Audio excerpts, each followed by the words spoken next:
Hello, so in this video I'll be reacting to Taylor Swift's All Too Well, her 10-minute version, the new release of her album Red, but also the Jake Gyllenhaal hate. Initially, just want to put it out there that I am a big Taylor Swift fan. I'm like an appropriate level fan though, I'm not a bit of a crazy fan. I think her music is great, I have enjoyed it, especially in the past, more country. I like the country music side of Taylor.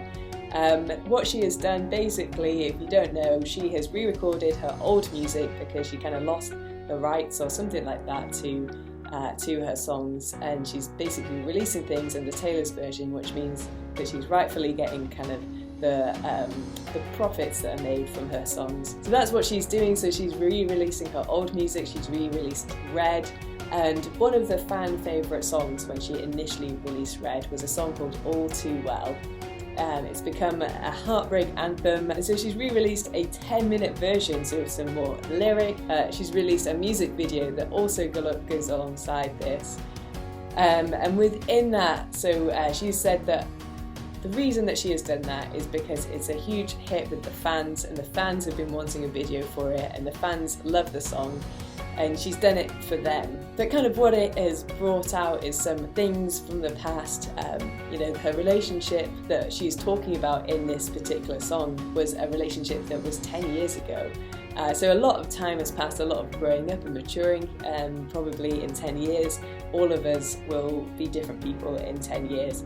It's brought up a lot of the stuff that has happened back then. And talking about it now. And I'm pretty sure that Taylor Swift is over that relationship. I think she has moved on, and she seems happy, and she's also probably a different person to who she was when she wrote that song. But a lot of people seem to have taken it as a chance to absolutely rip into Jake Gyllenhaal, and because that's kind of who the song is alleged to be about, and to be at times, I think, probably quite nasty about him as a person, who, again, he had this relationship 10 years ago. I'm going to just talk about that hate that people are having, and actually, it's not just fans. People have joined in on this hype. So Sour Patch Kids have tweeted this tweet. I'll just show you now, and it says, "Good morning to everyone except Jake Gyllenhaal. Actually, where is he? I just want to talk," with a little looking like an angry Sour Patch Kid.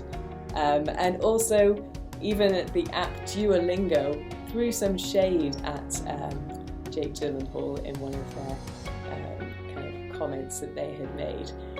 So there's a lot there, and we have talked in a recent video about cancel culture, how we cancel people because perhaps mistakes or things that they've done in their past.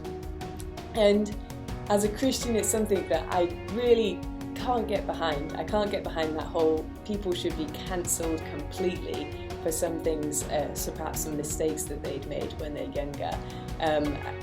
If they're not going to take accountability and they're still that same person, they're still doing some things that are wrong, that's a completely different situation.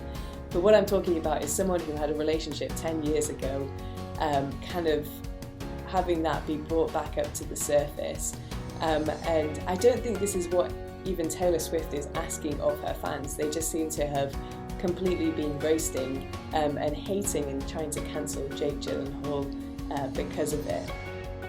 And just want to reiterate the Christian perspective on this. As a Christian, I truly believe that God forgives, and there's things that I've done 10 years ago that I regret, that I am sorry for, that I just think that was a completely different person. And I would be upset if those things were brought out into the open again and used as a reason to kind of cancel me. So it's kind of the same for Jake, and for whoever is going through that we should learn this act of forgiveness, because that is such a big thing on God's heart, is forgiving people and giving them another chance, and giving them a chance to make things right, and letting them grow and take accountability for their actions. So that's just kind of what I wanted to put out there, is just Forgiveness is so much better than hate. We'll be in such a better place if we decide, instead of getting angry and hateful towards people who've done things in the past, but actually forgiving and moving on. And again, if you don't have anything nice to say, just don't say anything at all. There's no reason for us to really cancel and hate Jake Gyllenhaal because of this situation. And even though I love Taylor Swift, I think the fans have perhaps got it wrong on this one. So we'll catch you again soon.